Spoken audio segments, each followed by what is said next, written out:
Welcome to the CAMPERVAN Cast, the podcast where Dan and Lee will take you step by step through the process of choosing, buying, repairing, maintaining and converting your very own campervan, all via the wonderful medium of audio.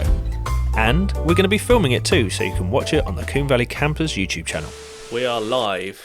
This week, we shall be discussing the different types of campervan and how it would best suit you, I think. Absolutely. It's the title, right? Yeah, it's a work in progress. We'll fine-tune that for when we write the description. There's lots of different types and how it can suit different people. So yeah, we'll be delving into that today. I look forward to it. But I want to tell you something I saw on the internet the other day. We did share it briefly. There was somebody on, it was either Instagram or Facebook, you know, when you scroll through the videos, and it was somebody who had converted their Tesla Model 3 into a campervan. I thought that would be a really good thing to quickly chat about, because most cars have the seats folding down and, you know, they're relatively flat and things like that. But it just seems like Teslas have been this car that people have adopted as a campervan or a place to sleep. Did you see this? I haven't seen it too much, to be honest. It's one of those... nothing surprises me when you say something about Tesla, because they seem to be ahead on a lot of things and seem to think about so many different things that you wouldn't think they'd think of. But the campervan version one, is it just the car and they have a adaptability to fold flat in the seats, is it? I think someone discovered it when they came out. I'm sure it was the Model 3. I don't know. My knowledge of Tesla isn't that amazing. But I think someone discovered that if you were to lay all the seats flat, you can sleep in there, because they've got a big glass roof. It's beautifully panoramic, and you can obviously sit under the stars, but in the comfort of your home. Or if you're lying in bed a different way, then obviously you've got the huge flat screen in the dash of a Tesla, so you've basically almost got like a drive-in theatre. Or you can put one of these crackling fire images on the screen, very romantic, so you can, exactly. So it's really romantic. So as a result, there's companies out there who will offer you like cushion kits. Oh, okay. To lay out over the top, or mattress kits to lay out over the top of your Tesla. With like cushions for your head or pillows and things like that. And I believe, I mean, someone will tell me if I'm wrong or not, I'm sure I saw a version that was actually an optional extra from Tesla. And I think that's awesome. Oh, like a little sleeping bag kit. Yeah, like why aren't more people doing that? Yeah. I guess not all cars have got a big panoramic glass ceiling from factory. Yeah, and I guess with the electric car as well, if you wanted to have the heating on, there'd be no engine to run that side of things, so you could have the heater on. Yeah, it's quite interesting, that. But it's very cool. I thought it would be a great way to kind of start today, bearing in mind we are looking at the different types of campervan, to have that. But before we go into anything, people who are attentive might realise that the sound is slightly different today. Yep. And if you're watching on YouTube, hello, we're in a totally different space. Yes. I think it was mainly due to my complaining, wasn't it? Yeah. Yeah. A bit of a wimp. We were down in the workshop and it was quite cold. And if you look closely in the earlier episodes, you can sort of see me sitting there shaking a little bit. So yeah, we're about a degree off seeing our breath as we were speaking. It was an area that was very difficult to heat. Obviously, when we're doing a podcast, the sound has to be perfect. We turn all the heaters off, and you could just feel the temperature dropping. So we're in our secondary office, would we call it? Yeah. So in this workshop, we have just done a workshop tour video, actually. If you follow us on YouTube, we've just done a workshop tour video, and we show the room that we're in now. And when I first moved into this space back end of 2017, this was originally my office. Because it was good size, loads of plug sockets, etc., etc. This then quickly moved into David Powell's trim shop. Then it's become a storeroom. Now it's a storeroom / studio. Yeah, and so we're in the way of converting it, aren't we? Yeah, so. And today it's obviously another, in fact, we're the 1st of February today. Happy February. Yeah, congratulations. We've got to the first month of 2021. Which has been absolutely crazy. Yeah, bonkers month. We could spend a little bit of time actually saying what we've done mainly this month, because there's so much has gone on, and to think back at the beginning of the month does seem like ages ago. Obviously, we're on our 4th episode of a podcast now. Yep. The beginning of January as well. We've mentioned it briefly in the podcast before. With our YouTube channel, you decided that you were going to put a video out every day. Well, we knew it was something had to happen, and I don't know. It's funny to put it in a sense, like when things level out. Like we were looking at all our YouTube stats and stuff like that, and people are happy with the content, and it kind of levels out, and you just think, I need a bit of a kick. And then Boris Johnson gave me this really good excuse to almost give the channel a kick up the arse. Yeah. So I said, as soon as Boris decided to put the whole country on lockdown again, it was like, right, we are going to use this time wisely. We're going to help everybody at home who is not working or furloughed or now concentrating their time on their van. Now they've got this extra time. Yeah. Let's put out some content every day to help people. And what an effort. What a mission, to be fair. And the effort that everybody's put in is huge. So thank you, everybody in this room, for a start. And it's changed a lot about the company as well, because in the process of the daily transmission, we've got more companies on board, which has meant more website changes, more sellings, different items, working with different people. So it's been really interesting as well to work with those people and experience sort of new relationships and different ways of sort of doing stuff. It's been crazy. Yeah. So as a backer, partner, sponsor of Daily Transmission, we've got Heritage Parts Centre on board, so thank you to all of you guys. And we're working more with lots of other companies. We're working with the guys, with Chris at Uniwork Design over in America, in the state of New York. We are now using his parts in some of our videos, and they're available through CAMPERVAN Culture. And it's just, it's opened up some bits and pieces, but oh man, it's been busy. I think that's the thing. It's gone so quickly because it hasn't really stopped, has it? And it's the whole planning from one day to the next has been incredible. We've been getting out the podcast, which we've been looking into different things, and it's really interesting how it's all sort of happened at once. I don't think we quite meant it to happen at once. Obviously, the podcast, we've said before, we were aiming to start doing it last year, but we had a couple of issues with getting the equipment in. So it's all happened, but it's happened at a good time as well, hasn't it? Well, it has, and we said even before the new year started that we need to. This 2021 is going to be about planning, and that really, again, it kicked our ass into planning, and so it's been a real boost for everybody, which is amazing. So I'm very thankful for that. And so to everybody out there who's listened to any of our daily transmissions, listen to the podcast, watch the daily transmissions, whatever it may be, thank you to everybody, because it's just given us all such a boost. And the channel a boost, and the podcast, the downloads, that, it's really hit well, the podcast. So thank you, everybody, if you're listening for this long, any episodes, and the feedback we've had has been fantastic. It's good. Amazing.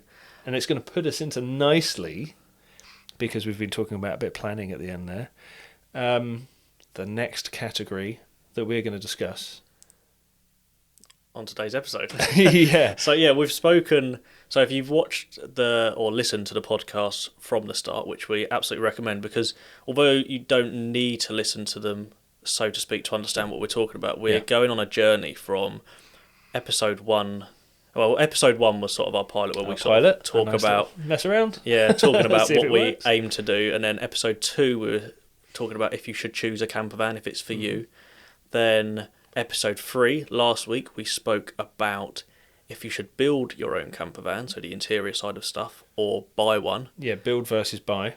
And now we're talking about the different types of camper van that you could potentially buy. Yeah, we figured this is the next category because it fits in with the thought process. So I am Joe Bloggs. I have decided that a camper van is for me. Next question I need to ask is, do I buy one that's already been built, or do I buy a van ready to convert? And then all of a sudden I've got the thought in my head, so where do I start? And this is where it really starts. So you've decided you're going to buy a van to convert, for example, or you're looking to buy the van. And now you've got to think about the type of camper van you are after, because there are untold amounts of different designs and shapes and styles and living conditions and situations that you might find yourself in to use that camper van for all its different purposes. So we were just going to go and delve into that today, I guess. Yeah, so we could start things straight off with, in my opinion, one of the most basic camper vans you can get, which would be the day van conversion. Yeah. Not technically classed as a camper van in most people's eyes, but typically it'll be a lot nicer than a standard panel van, and it will have a bed in it. So when we're looking at those sort of vans, we need to look at to what level you're going to build your day van, because obviously there's no legislation, is there, on what a day van is. It's not X, Y, and Z, but they sort of fall into a category. So if we start off with asking you, what would you say a day van conversion is? Well, interestingly, VW brought out a day van. They called it the multivan. Oh, okay. And it was the T4 that it came. In fact, no, I'm wrong. The T3 had a multivan first. And that was effectively a day van. Obviously, VW and the people, the heads of sheds there, decided that van is a very good platform to potentially sleep and live and transport and everything else. A day van is an extension of the MPV, which is the platform which most of these vans are designed upon, so multi-purpose vehicle. Multivan is a vehicle that would generally carry more than two people, seat-belted. So it'll have maybe a rock and roll bed in the back, or at least a seat-belted seat in the back. But it also has the ability to make that seat fold flat into a bed and have some storage, and maybe even the most basic of utilities to be able to have an overnight stay in. So the multivan that VW introduced, I'm going to use that as a bit of a benchmark, it had either blinds in the window apertures, so you could at least protect yourself from shade, but some of them even came with windows from factory, curtains with poppers and stuff, so you could actually have slide across curtains. And the rear bed platform was a factory thing, and it had a 2-inch cushion on it and stuff like that. So and it had the extra utility. It even had buddy seats, I think, as well. And that a buddy seat is almost a rear-facing seat, which is either fold away or, again, multi-purpose. So it's either a box with a cushion or a seat that can fold away, like I said. But yeah, it's a day van is the most basic of vans in that you can then build upon that, I think, for more of your suited... for more of the activities that suit you. So a day van could quite easily turn into what is coined as a surf van or a race van or a weekender. Yeah. Well, that's the thing with a lot of these that we've got written down. They can sort of go into other categories slightly, and I think that's where then they start moving across. So the day van, in a nutshell, is, as you say, a vehicle that you can use day to day in the name. You can sleep in it comfortably. And I think in terms of the utilities that are in there, it's a very basic level, isn't it? You might have a fridge potentially, but most of the ones that we've seen, it is typically a bed, isn't it? And just a bed, seating. And it's very much, it might be a removable cool box to keep the beers cold, or... And I'm sure in some it even came as a factory option, like a cool box as well. Oh, okay, yeah. Like a chiller between the seats or something like that. Oh, something okay, just to keep your bottles. But you're right, a day van is just that. You might go away for the day and think, I could have an overnight stay here. Or you go down to the beach for the day and you've got the ability to stay the night if you want to. It may not be insulated 100%. It may not have the battery power to take you away, but it's your entry into having some overnight stay. So if you are thinking of buying one that's built, a T3 or T4 multivan, if you can find one, is a really good option to start with. I believe they did a multivan in Europe for the T5 and T6. I don't think they brought that out in the UK. Oh, okay. Someone might tell me differently, but I'm sure they didn't do a multivan in the UK for a T5 or T6. T4 was the last version, I'm sure of it. However, if you're not bothered about driving a left-hand drive in the UK, then a multivan would be a really good option. But yes, it could be a great first footstep into taking or using or building or buying a camper van. Because you could build that day van, for example, just put a platform in the back. Not necessarily some seat-belted seats, but you could take a platform, make a platform out of wood or anything, take that van away, have a couple of nights in it down a campsite, see if you like it or not. Then you can start going further than that. As you say there, it's a really good place to start in the fact of if you decide at a later date that there are things that you want to add, it is fairly easy to add those things because there's the space to play with. It's quite interesting. When I built my van the first time round, I wasn't too sure of what to go with, and I built... it wasn't your conventional day van, but it had a bed in it and very little utilities. So much to the point where now when I've decided that I want something slightly different, it hasn't cost me a huge amount of time or money to remove it and upgrade the system. Moving on from a day van, the next one I'm going to suggest to you, unless you have anything else to say about day vans. No.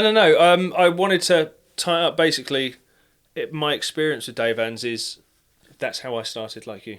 Yeah. That's exactly how I started. I built, like, my current camper van that we've owned on and off for 10 years.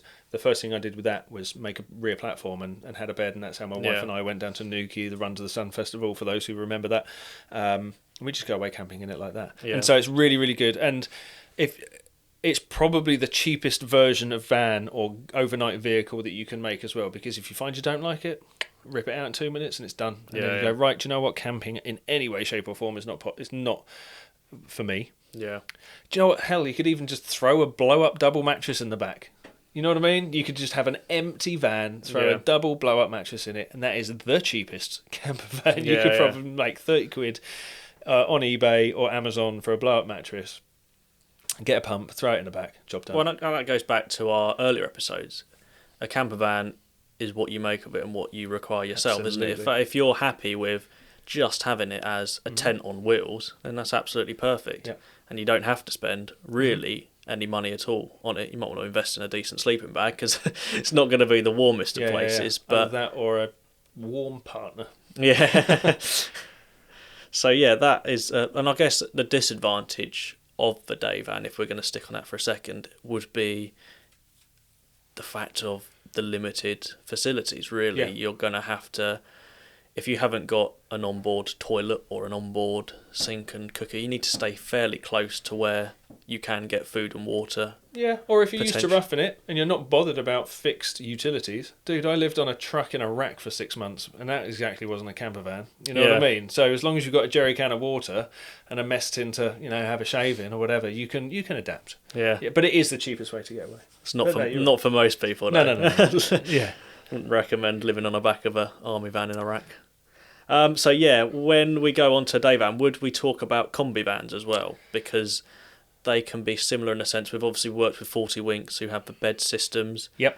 The combi van is a great very, very popular choice due to its day-to-day use as well. Yeah, and I think this is concentrated more towards families who have chosen a combi van over anything else. Again, we touched on that the last one, didn't we?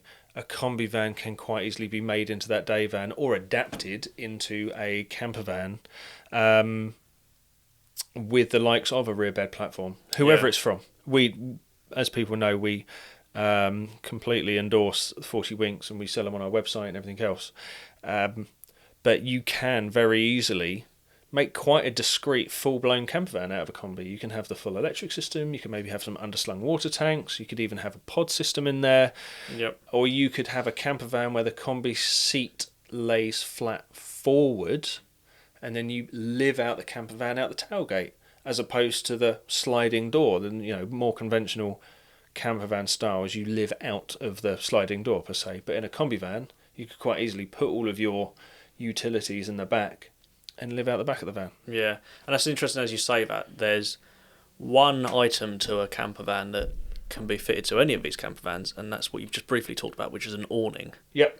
So when we talk about awning, there's two main types of awning, isn't there? There's the wind out and the drive away. Yeah, basically. And that's sort of what they're all based on. And that is creating a tent directly next to your vehicle that you can then potentially stay in or just sit under. And as they can go onto any type of camper van. Or car. Yeah. That's the thing. They've got the tent roof boxes. What are they called? Yeah, they're pretty cool as well. They're a slightly different thing, but the roof tents. Yeah, so with awnings, it's creating that outside space in. Obviously, slightly weather dependent and depending where you're going. Ideally, campsites, I'd say, with an awning. Yeah, you can't exactly go wild camping with a driveway awning. Yeah. If you go out for the day and you've left your driveway awning on the side of the M4 or something, middle of the South Downs, people are going to start raising some eyebrows. Yeah. No, you're right. For both the day van and the combi van you mentioned, to increase space on either of those. And Yeah, again, or that's any exactly and it's exactly what we did. Like I'm taking my situation here with my wife and I when we were to sound really old, courting, to sound a bit more modern, dating. We would when we had our camper van, the first thing we bought was this really old awning, and we're talking it was burgundy and cream. It was like a metal A-frame. It looked like a scout tent from the 70s. Oh, It okay. was proper like old school Yeah. caravan awning, but it was exactly that. It was the space we needed because the van was the bedroom and the awning was the kitchen and living space. It's like one of those big rhubarb and custard sweets Exactly on the side that. of your Yeah, van. yeah. It was perfect. Yeah. So and it had curtains in it, everything. So yeah, the for a day van or a combi van, they are great ways of increasing space. But I would, in terms of what type of camper van, going back to our original question, a combi van or a day van is exactly that, really. You Yeah. could maybe, at a push, go away for 2 weeks max, but you would be very much living out of a bag, Yeah. living out of boxes for your food, maybe a cool plug-in cool box, and, you know, the washing facilities are Yeah. a mess tin. Yeah. And a single blade razor, you know, stuff like that. You've got to be quite clever with how you do it. And again, that's how a lot of people have travelled the world. Or, you know, if anybody out there who's listening to us has maybe done, you know, the east coast of Australia, they'll normally buy an estate car, chuck a couple of friends in it, and then that's how they'll travel and camp, and they'll do that for months at a time. So it's not the end of the world, but it is the cheapest and easiest way to convert a van. Yeah, so, and as you said earlier as well, it's all to do with what you want and need when you go away. I'm very much a sort of take the whole kitchen sink and everything when I go away, whereas if you're saying all you need is a toothbrush and a plate to eat your dinner off. oh, mate, sleeping bag and somewhere to lie relatively flat. That's all I need, really. So again, it depends on what you need to have an enjoyable time, I guess. Yeah, absolutely. But the beauty of that is, as well, if you have the day van or the combi, you can use it for everything else. Whereas a full-blown camper van Yeah. is really limited to just that. You can't use it as that daily car. So the combi and the day van, you can use your day van for work 5 days a week, and then use it as your weekender, your multi-van. And your combi is exactly that. It's a family car, you know, a shopping car, 5 days a week. But then you throw a 40 winks bed platform in it or whatever else it is in the back, and then you've got a camper van for the weekend. So yes, a multi-purpose vehicle for sure. Absolutely. And with those two, it ties on very nicely to the next type of camper van, Go. which is the bolt-in / modular camper vans. Yes. So a van that is relatively empty, but with a few nuts and bolts, you can plug in your interior units. They're getting more so to popular. speak. Absolutely, because leading on to what we said, from what we've said, sorry. So a van has to be exactly that, multi-purpose. And the name, I can't think of the name. I saw them once down at the Brighton Breeze show, and they did exactly that. They designed pod system interiors, and it's way more popular in Europe. Oh, okay. Like a modular camper van system is way more popular in mainland Europe, Germany, and the like, because if you go camping in Europe, most of the time you will have a motorhome. You know, people who see little VWs knocking around at campsites are, why have you got something that small when and pay so much money for something that small when you could have a motorhome and it's so much? Yeah, okay, I get that. Yeah. But the modular system is great for those, again, who are using their vans 5 days a week, Monday to Friday, and then going away. But yes, it has more utilities, maybe a bit of a smaller bed, but once it's in, it is that full-blown camper van, isn't it? Yeah. I think the one issue I see with those is it's all very well if you have somewhere to store that system when you're not needing it to be used. Obviously, if you've got a garage or a waterproof shed or somewhere safe that you can put all of that equipment when you're using it as the other sort of vehicle, it's fine. But if you haven't got that space, that's when it has its sort of limitations of safely storing it and where you're going to put it in that sort of area of things. So it's definitely a point to consider if you are thinking, oh, that's great, I can use my camper van as a work van in the week and then go off in the weekend. But if you haven't got somewhere that you can put all that equipment, you're going to come to a couple of issues. Well, alternatively, just sort of thinking on the fly here, you could potentially even use one of those big yellow box storage places. Yep, that's you know another what I mean? place. Yeah. You know, you could rock up on a Friday evening, because they shut late and open early, or they're open 24 hours. I can't quite remember. I've only had to use one once.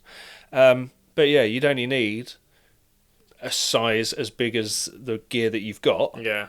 Rock up to there on a Friday after school, after work, wherever it is pick it up, put it all in your bag, put the stuff from your work van back into that storage space. It's not, yeah. And on your way back on a Sunday, Yeah. that's your way home, so to speak. And then you can swap it all over again, and you've got a work van ready for Monday morning. Yes, it's a bit of a long-winded way of doing it. Yeah, but if you haven't got the space to potential store option, it, isn't it? Yeah, it's wonderful. I hadn't actually thought about that. It's a really good point. But I suppose when then it takes away the convenience of some camper vans. But if you haven't got any other option, that's a really good way for you. That's a perfect way of doing it. You'll obviously have to look into cost versus with that sort of thing. Yeah. And how much of space you need, but yeah. And then you don't have that permanent camper van because it might not be convenient for you. But people are so clever. There's so many good conversion companies out there. And if I'd have done maybe the business any other way, I would have liked to. I did a very rough business plan when we started Combe Valley Campers, and it was that I'd like to build and create more camper van units and storage systems and things like that. And I would have liked to have gone down that route. But there are some very, very clever people with some excellent, engineering backgrounds who are investing a lot of time and money into creating those interior systems, and people don't know about it as much in this country, I guess, because you're always slammed with this, or you're always presented in even VW magazines or campervan magazines, that layout, which is the interior on one side, your 3/4 width bed on the other nearest a sliding door, and then either a tailgate or a boot. Yeah. But a modular system is a really good way of looking at it. I've only really looked into it a little bit, but it's something I would suggest to a potential customer if they said, this is my lifestyle.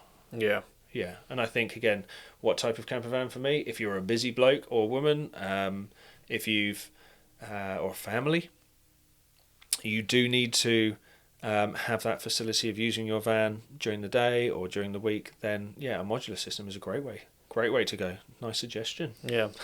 And on that note, is you were saying about the camper vans that you see in the magazines and the traditional looking camper van. That is the next one we're going to talk about. What, more like a permanent? Yeah, so your traditional looking camper van with the one straight out the catalogue, your full width interior down one side with the 3/4 width rock and roll bed, maybe a pop top depending on your circumstances. Yeah.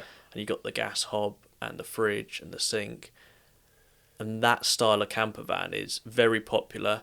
And it's one, interesting enough, it's a conversation we've had a couple of times, because at the moment I am currently designing my camper van. Oh man, and don't we all know it? We do know it, and I change my mind every 5 minutes. Every frigging week you change it. Do you know what, Lee? I've had this really good idea.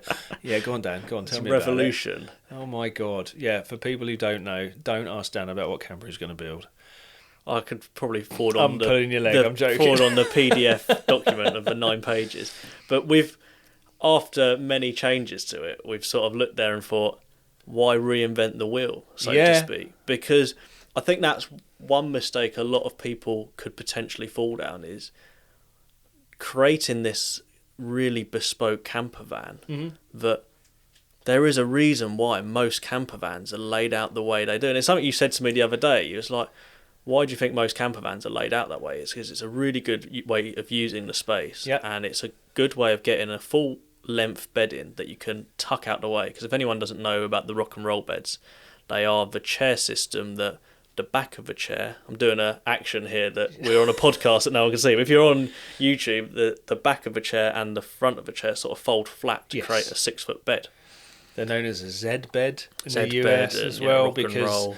if you were to imagine the letter Z, Z, Z, if that was to fold completely flat, if you were to take away all the angles out of that, it would look just like a flat line. But if you were to fold it up back like a Z again, that's kind of what these beds look like, isn't it, really? Yeah, and it's the whole sort of, there's a couple of different ways of doing them, isn't there? And I think that's the other thing with those sort of beds is very much, we don't want to stray too far off, but they are very different depending on the company and the amount you pay for. It's a lot of homemade ones that you see, but ultimately they do all serve the same purpose. Yeah. And they're a very effective way of saving space. Yep. And another potential seat-belted reasons as well. So, yeah, that was on my sort of journey of going through every 100 of ideas and getting there. This is kind of what this podcast is based on. It's kind of loosely based on your journey as my well, isn't it? thought process, Dan's which is a bit crazy is sometimes. the podcast. So Dan, if we're going through that podcast system again, yes, Dan's got a camper van. He knew he wanted one. B, he knew he wanted to do it himself, so he bought a van. And then the third point, is that he's now in the same place you might all be right now, which is contemplating the design which best suits for him.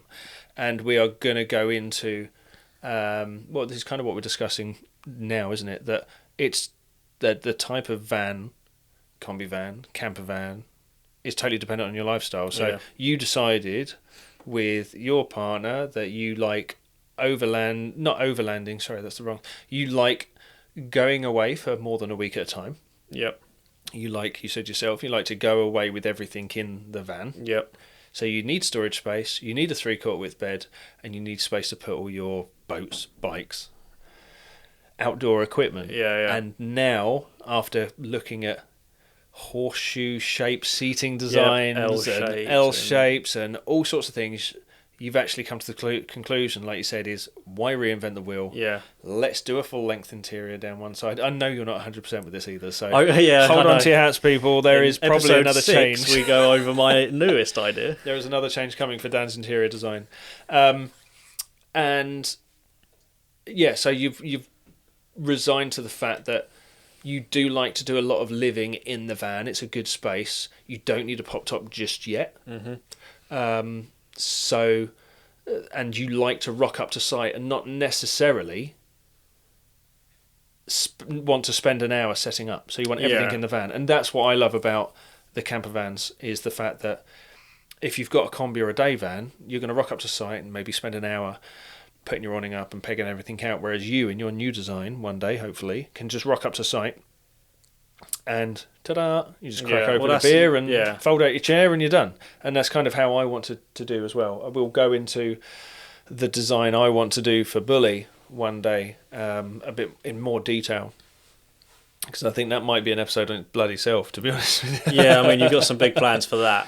But going back to that sort of traditional camper van, we've already said it's a very traditional way of doing it. I'm saying the word traditional 100 times now. Yeah. And it's in the way it's the one that a lot of people choose because they've bought a camper van and it was that way. But I've spent hours and hours thinking about different ways, and ultimately it makes the most sense. It's all laid out in a way that everything's accessible, because there's ways, as you said earlier, about having a system where you cook out the back. Mm-hmm. Now that's all right unless it's absolutely chucking it down, it's horrible weather, or it's the middle of the night and you want to get a bottle of water out the fridge and you've got to open the tailgate or open the sliding door, walk out, open the tailgate, slam the tailgate, wake everyone up on the campsite, and then you've got to go back round to the sliding door, shut the sliding door, wake everyone else up that you didn't wake up the first time. Hashtag swish bang. And open. So it's that sort of hassle. So if you've got that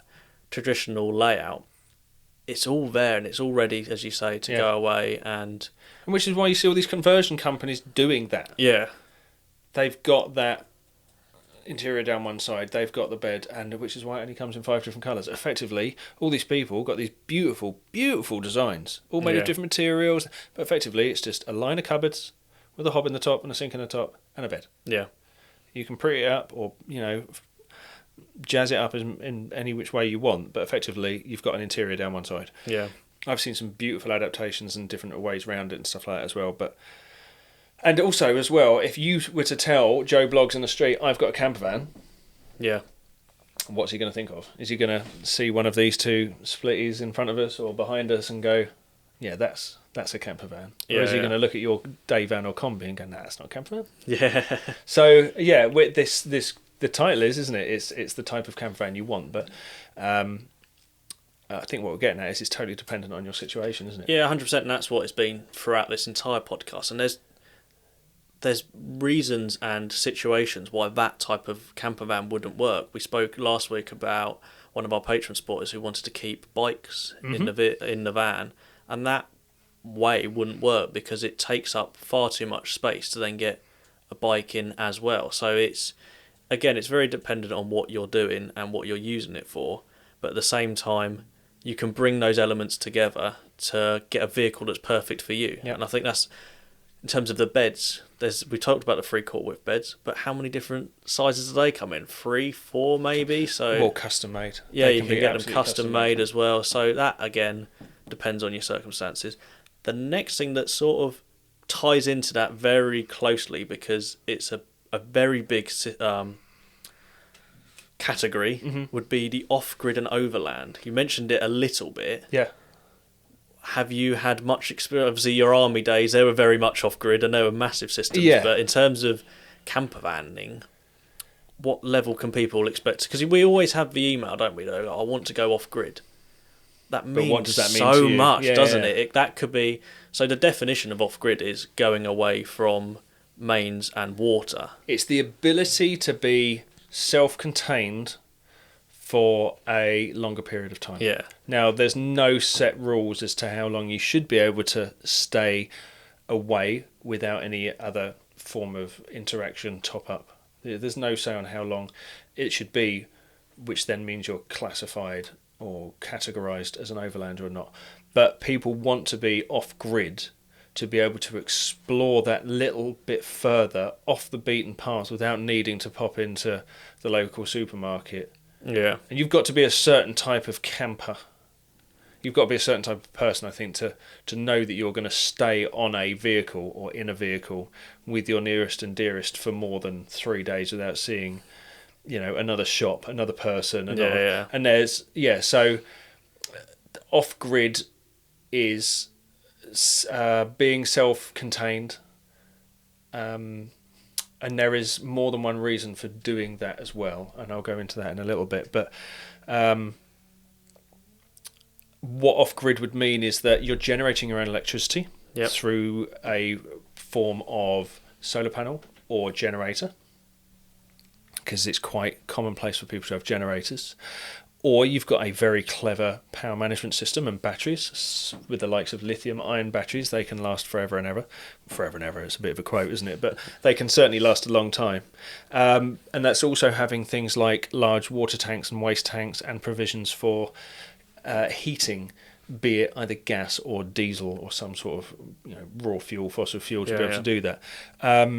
So, yes, off-grid, because you want to travel for longer periods of time without any interaction with anybody else or without the need to go to a facility, so you can go further off the beaten track. And the other reason, and our good friends Gary and Tina, you may have seen them at justescape.com. We can leave a link down in the description for either our podcast or our YouTube video.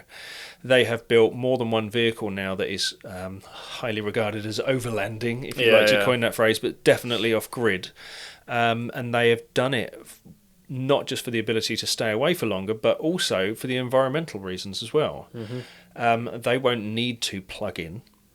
They won't need to run a generator because they have spent a lot of time and money investing into their power system. So they have got, and I won't quote numbers because I don't know off the top of my head, but they have got a lot of solar panels on the roof. Yeah. They have got some very expensive batteries, and they've got some very expensive power management systems to be able to not only live off grid for a long time, but run off 240 volt. So they're not running all their systems off 12 volt DC. Everything goes through these huge inverter packs. So everything, they've got a household fridge in their van. Yeah, they have household underfloor oven, heating, and they have a household oven in their van, and they run everything off 240 volts, so you don't have 12 volt lighting or USBs everywhere. Yeah. Now, again, I won't quote that because one day I do want to have Gary and Tina in on the podcast and chat to them at great lengths about their travels. And I think that'll be a more than one series episode to talk to Gary and Tina, because when we're all together, we can talk until the cows come home, can't we? So yes. And that's one extreme of it, isn't it? I think that's what off-grid isn't one thing, and that's when we get a lot of people email us and going, I want to build an off-grid camper. It's like, okay, well, how long are you wanting to go off-grid? For most people, it's a week.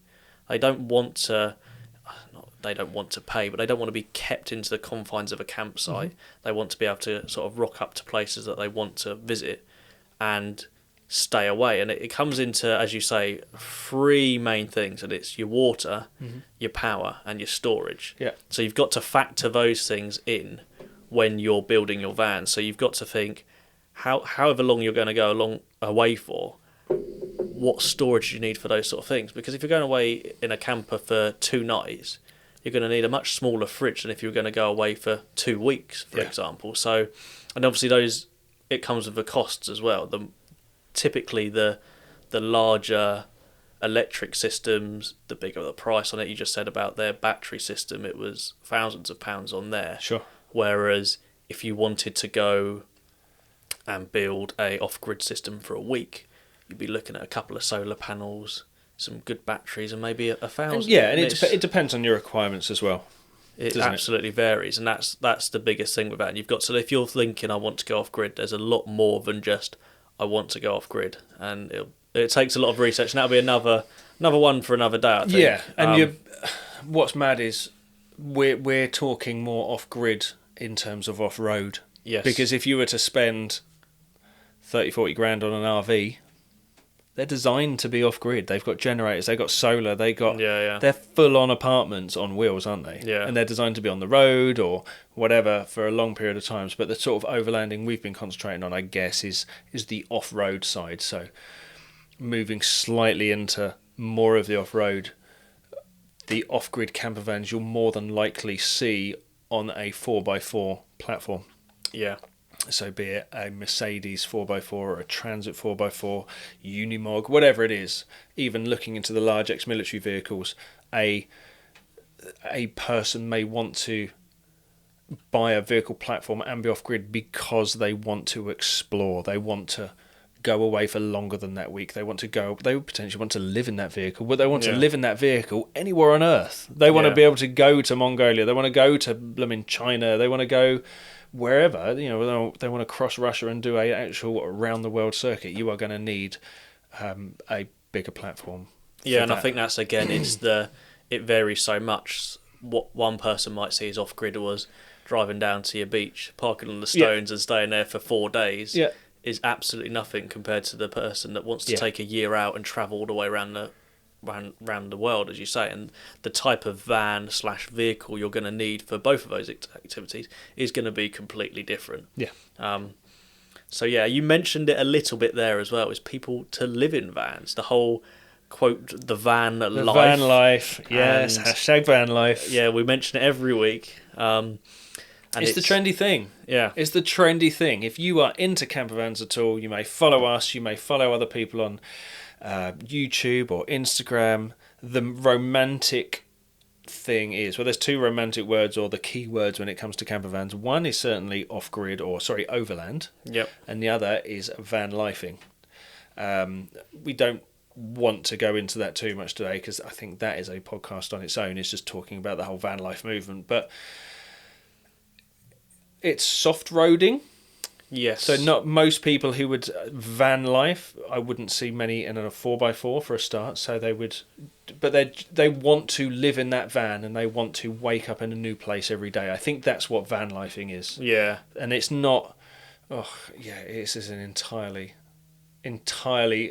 huge episode or 2 on its own. And I think we could certainly get in touch with people who are quite popular on YouTube, maybe. Who have that experience of van lifing. Hell, Gary and Tina we speak to, their van, a vehicle, is their house. So they are van lifing every day, all day, and have done for 4 years now?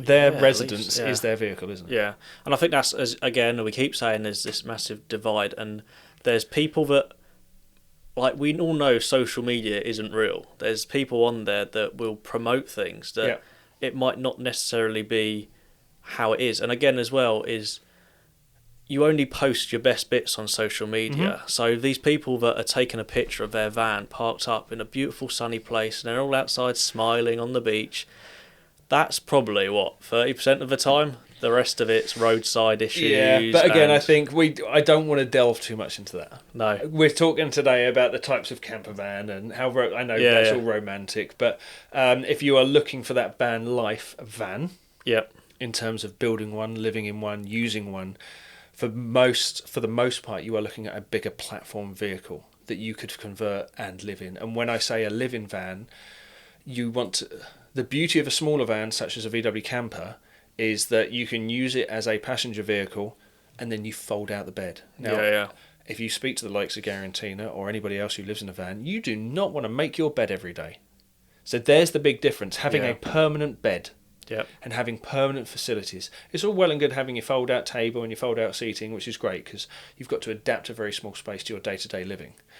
But one of the big key items in a van lifey type van is definitely a permanent full-size bed, because it's essentially your house, and you do not want to make your... I don't want to make my bed every day in my house. I don't know about you. Certainly build my bed every day in my house. So yeah, that is a big key item, and that design of having a big bed within the vehicle, a van lifey type bed. You can use that space underneath for a huge amount of things as well. And we can delve into race vans, but the van lifestyle van that you may see is certainly based on a bigger vehicle with more permanent fittings. A van life van, because it's based on a bigger vehicle, will have a shower, will have a toilet. Yeah, I think that's another smaller VWs won't have it. So we've now stepped up from the day van with nothing in it, the combi van with nothing in it, the camper van with a limited amount of facilities, but still comfortable enough to go away for a couple of days. You might have a porta potty. Yeah. Well, that might be the kicker right there. That might be the big reason. That's the big ultimate thing in between all these vans, is the place where you're going to go and use the toilet. Yeah. If it's a small van, there isn't one. If there's a camper van, there might be a porta potty. And if it's a van life, you'll have a permanent flushing or composting toilet. Yeah, and I think that's the thing. When you're living in a vehicle, you'll want that full-time facility that you've got yourself. So you want the toilet, as you say, and you want the shower, and that is two of the most important things, especially at the moment. Is I think before we've seen people that rely on going to a friend's house, potentially we've seen, or gym memberships and little stuff like that. Absolutely. But especially at the moment when we can't be doing that, you need to have everything that you need in that vehicle. I think that is when you're travelling and you're living in it. I think that's the code broken right there. Yeah, actually, like thinking about it, the big difference between all of these vehicles is your lifestyle. So the big thing you've got to look at when choosing your layout is how long you're going to stay in the van at any one time, and how you're going to clean or use the bathroom facilities. So how long are you going to stay in the vehicle and the bathroom? Yeah. So if you think, I cannot go away without using my own toilet, because people can get funny about using other toilets and things, and I completely understand, each to their own. But if you can't go to a campsite and use a public toilet, so to speak, or the ablutions at a campsite, you're going to need a toilet in your camper van, which means you've got to have a van big enough to sit down in there. And that could be the kicker right there. Yeah. That could be the big reason that how you determine your vehicle is A, how long you're going to stay in at any one time, and B, where you're going to use the facilities. Yeah, and I mean, off that as well, it's how long you're going to be staying in there is stuff like Headroom. Mm-hmm. Now, most T5, T4s, Type 25s, you've even got a pop top or a high top, you can't stand up in it, and that would... I mean, we know people that live in smaller vans, but I think if you're going to be comfortable living in a van, being able to stand up is quite a big deal. Absolutely. And we had a gentleman that we did the electrics on this van. It was the guy from the Netherlands who was he like He's 6 based in Amsterdam. Yeah, he was like 6'8" or something. 6'8", and he he was a tall dude. Yeah, and he had the one of the tallest sort of. It was a H3 L3 Fiat Ducato, wasn't it? Yeah, it was a a Fiat or a Fiat or Citroen. Peugeot. Yeah, a Peugeot, and that was only just tall enough, really. And the only reason he needed a van that size was because of his height, because nobody made a bed for his length, and he had, although it was a full width, full height van, he still had to have the bed lengthways, and he wanted a permanent bed, so it didn't leave him with a lot of living space, did it? Really, that was an example of a complete custom built to circumstances, because he couldn't find anything on the market, and he came to us before he'd bought the van, and he was sort of talking to us about. He didn't mention that he was 6'8" at first, I don't think. So he was going, "Oh, I need this van for this bed," and we're like, "It's quite extreme." And then he was like, "Oh yeah, it's because X, Y, and Z." We're like, "Oh, okay, yeah." And then we were sort of ticking off all the ones that he couldn't have for various reasons. So he needed the headroom in the cab, and he needed the headroom or the length, I guess, when he was going away. No, for sure, and that's again, it's down to your circumstances, isn't it? And you've got to take into account these things. So when you are shopping around for a van, or you're looking for a camper van style, I think when it comes, I mean, if you're listening to this, you're doing the right thing. You're doing a research into what type of vehicle you want, and I would stress that to anybody. Don't just go out and buy or build the thing that you're romantically attached to. Yeah. Actually think about it. Think about where you're going to pee. think about where you're going to wash, think about how long you're going to stay away, and think about the lifestyle you want to lead. Yeah. There's 4 good reasons there. Be it a sporting background, you're into car shows, you're into dog events, you're into skiing or snowboarding or mountain biking or motocross, things like that. Yeah. There is a design for everybody out there, so it's definitely lifestyle, definitely the space or the length of time you're away, your facilities, and if you want a permanent bed or not, that's another big thing, I think. Yeah, and I think as you say about what to choose, we all know that there's loads of places now where you can rent a camper van. Mm-hmm. So that would be Great a great idea. way of starting off. If you're really sat there unsure of, I really don't know what's for me, and you don't want to sort of go for the trial and error way of building your way up and adapting it, then renting a camper van for a week, I don't know the pricing of them, but Never rented a caravan. we've never needed to rent one because we've owned them, but going and renting one for a week, taking it out, trialing it, seeing what it's like. Rent one first, for sure. Take it back, trial a you can smaller even one, rent small larger ones, one. can't you? You can rent T5s or you can rent full-on motorhomes. It's a great idea. Yeah, so you can rent anything And from worth that money. Yeah, you can rent anything from a caddy up to a motorhome. Mm-hmm. And yeah, it's a really good way of seeing what you enjoy the most. And again, I guess if you rent a motorhome and you don't use half the facilities, you tick that off that you don't need it. Absolutely. No, I think that's really good. I think we covered a lot of stuff there, mate. Yeah. Is there anything else on your list you wanted to cover? We have, as we've mentioned briefly, sports/race vans. Yeah. That's the whole idea of Lifestyle. Yeah, lifestyle, and if you're into that area of sort of industry, I guess. Yeah, if you're into that industry, then you've probably had inspiration from friends and family that have done it before, and there are a lot of vans out there. The other one we haven't touched on too much is work vans. Yeah. So we obviously said about potentially going from a Combe to a work van, but what about if you needed to use your van as a work van and to stay in it at the same time? And to live in. Yeah, and we've had a couple of instances where that is the case. So, and we don't mean work van, i.e. you need it for work every day like a plumber. Yeah. It's you actually need that workspace to sit on the computer day in, day out. So you need somewhere comfortable, you need somewhere with power, you need somewhere that is a nice place to be. So yeah, there's another, again, that's down to lifestyle, I think. Yeah. But I'm happy with those reasons. Yep, so far, I think we've gone into a lot. Obviously, don't take this list as gospel. There are a million type of combinations that you could choose in terms of facilities you want. But I think those 4 key points, the space, the time you're away in the van, the toilet facilities, and I think the bed, I can't remember the other one we said now, but I think there's definitely some really good things to think about there when considering what type of conversion is going to suit you best. Yeah, I think that's the main point of this, is we've spoken about options A and B in the past, but now we're just sort of trying to feed some ideas and open the idea of all the different varieties there are out there, and doing some research and looking at what people have used theirs for before, and as we say, renting one. That's a great place to start. Awesome. I look forward to it. I look forward to delving into this slightly deeper. What are we going to talk about next week? So there's a couple of subjects we can talk about next week. One idea we have had is the size of a van. Yeah. So there's lots of different factors of why a small little Caddy or Ford Connect might be perfect, or right up until sort of your Mercedes Sprinters onwards, and everything in between. So how the types of camper van we've talked about, how you could incorporate them into those size vehicles. Brilliant. And what you can fit in. Yeah, absolutely. Cool. So either size or maybe age, or I don't know. Or if you at home have got suggestions, I think there's a good thing we could point out as well. We are very active on social media.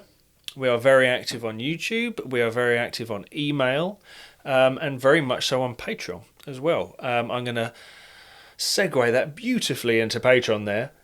We give out advice a lot. Now, we receive untold amounts of emails a day, or DMs or PMs or YouTube comments asking people for advice. We're only a small team. There's at most 4 of us at any one time, and we've all got different jobs to do, and we've all got vans to build and everything else, and we can't answer all your comments. So we set up a system, or a Patreon page, I shall say, where we are very happy to give you one-on-one advice at pretty much any time. Certainly we will give you a response within 12 hours, right? Any question or quandary you have, but you have to be a Patreon supporter. Now, that Patreon support starts from £1, goes all the way up to 12, and we have a huge number of £12 Patreon supporters as well, because they like what we do, they believe what we do, and they are helping us to facilitate more and more content creating, such like this podcast. It was through our Patreon support we were able to buy these microphones and this recording equipment and have somebody film it. So yeah, it's all because of your Patreon support, and we are very happy. If you don't manage to get a question to us on our Q&A Wednesdays or on the podcast, and where can people find that, Dan, Mr. Website Builder Supreme? So all the links are on our website. The homepage has been recently changed. We like to change it. Dan, don't just say that. You've done an awesome job. Dan has basically completely rebuilt our website for about the 4th time in 12 months. Yeah, I think that's where the company changes quite a lot, and we add and change what we're focusing on. The website has to evolve with it, because absolutely, it is almost... I know you're the face of a company in terms of the videos, but the website is our online face of a company. Yeah, so absolutely. That's got to represent what we're doing. So at present, on February 2021, our current homepage has all our Patreon links, and our Facebook links and our Instagram links and everything that you'd need to find us and get in touch. There's loads of content in there as well, isn't there? We've done blog posts, we've done obviously YouTube posts, we've done some how-to guides, and very, very soon we'll be introducing a membership area. Yes. And we will divulge a bit more information about that later. But so far, I will urge you to go on to combevalleycampers.co.uk, where Dan, our very own Dan, has done an amazing job at rebuilding that website from start to finish. It's a lovely place. It's a really nice website. I'm so impressed. And one thing we did try and do with the latest change is make the shop a little bit more accessible. Yes. So if you've been on there before, it was the same sort of design from day one. When we started doing affiliations and selling products, we only had about 2 things on there. Yeah. And as more and more videos and relationships were built, we've added more and more. And it got to the point where if you wanted to find something, you'd have to click here, that would then take you to here. It was a bit of a maze. So that was the main thing we've done now, is made the menus a little bit of a easier place to navigate. So if you're looking for something, it should be a little bit easier now. And that leads us on to this week's sponsor. No, we're not sponsored by a website company, but if you are a website company and you'd like to sponsor the podcast, please get in touch. We built our website by Wix, so yeah, it's a plug right there. Yeah. But we have had a lot of fun doing it, haven't we? As well, and it's a brilliant system, so you can manage it all yourself. I think that's the key that we've found, is we can have full control of it. So get in touch, Wix, info@combevalleycampers.co.uk. We are waiting for your email. Thank you very much. It's worth a try. No, thank you everybody for listening today. We've had a really good time on it today. We've got a lot done. Like you say, January was a blast. It's now 1st of February as we record this, and we are looking forward to another mental month of creating some bits and pieces for everybody out there. Yeah, and I've got to decide on what campervan illustration I would like. I can't wait to hear it. Yeah. For about the 90th time. Yeah, I'll prepare a small speech for next week's episode. Tell everybody next week how your podcast, how your interior layout is definitely going to be. And who knows, we may even make a video series on it. Well, that's one of the things we're looking at. You came to me the other day and said, "Have you got an idea?" I was like, "No." Or I'm going to start filming it. Okay. Yeah. So yeah, that'll be an interesting one. And if you would like to see how that takes shape, follow the Combe Valley Campers YouTube channel, because it will hopefully all be on there very soon, once I made my mind up. One day, once you made your mind up. But no, thank you everybody once again. Lovely to see you, lovely to hear you. And if you've got any suggestions for future podcasts or future videos, get in touch. Thanks again. Cheers. Bye-bye.